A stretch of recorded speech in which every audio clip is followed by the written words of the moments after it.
J'ai choisi de vous présenter nos vœux les plus chaleureux, les plus sincères, les plus confiants pour notre communauté militaire au cœur même de l'Afghanistan, dans cette province de Kapisa, où vos camarades font un travail formidable qui permet aujourd'hui d'espérer une transition, une évolution profonde, en quelque sorte la consécration des sacrifices qu'ils ont consentis généreusement et parfois douloureusement tout au long de cette année 2011. C'est en effet parce que, sur le terrain, vos camarades se sont investis dans la Task Force Lafayette que nous pouvons aujourd'hui transmettre à l'armée afghane la responsabilité du district de Surobi et proposer, en accord, en participation, en coopération avec l'armée afghane, avec les autorités civiles, de voir demain la province de Kapisa être gérée par les Afghans eux-mêmes avec notre soutien. Ce travail formidable fait en Afghanistan est une réponse à ceux qui s'inquiètent. C'est une réponse que légitimement nos compatriotes attendaient et c'est une réponse que vous, les combattants, vous leur servez avec une démonstration éclatante. Mais vous le faites tout au long de cette année 2011 sur bien d'autres théâtres. Nous savons intervenir et nous savons arrêter un mouvement parce qu'il a été conduit avec succès à son terme. C'était vrai à Abidjan comme ce le fut à Tripoli. Cet engagement exceptionnel, nous le faisons dans une armée en réforme, dans une armée en mouvement.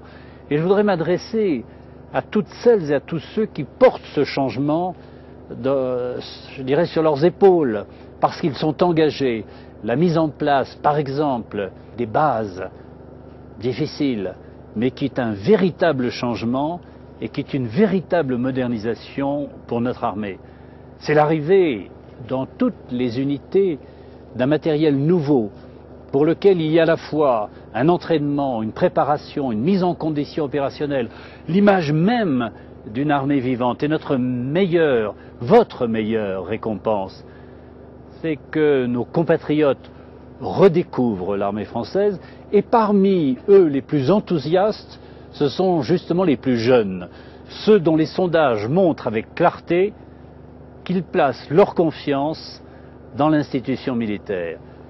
C'était la volonté en 2008 du Livre blanc, c'était la volonté du président de la République que de proposer au pays une armée moderne, capable d'intervenir, capable de s'adapter à des théâtres différents, capable de faire face à des situations qui n'étaient pas prévisibles il y a encore un an. Et cette armée, votre armée, notre armée, cette grande communauté a réussi parfaitement ce pari.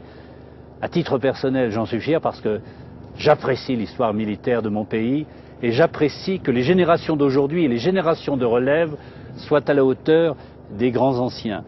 Mais j'en suis fier pour vous-même, pour les sacrifices que vous faites, pour les efforts que consentent votre famille, vos proches, qui ne vous voient pas si souvent, vous qui êtes à l'entraînement, qui êtes dans les camps, qui êtes dans les théâtres extérieurs d'opération.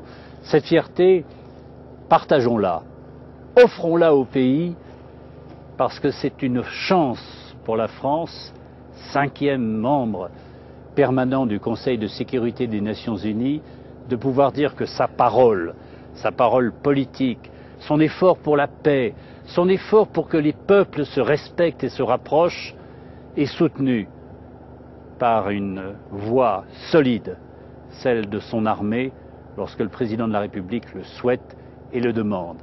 Eh bien, cet engagement du pays tout entier repose sur votre conviction, sur vos efforts. Aussi, je souhaite qu'en 2012, l'année vous apporte, à vous individuellement, épanouissement personnel, satisfaction et collectivement, fierté d'être l'armée de la France.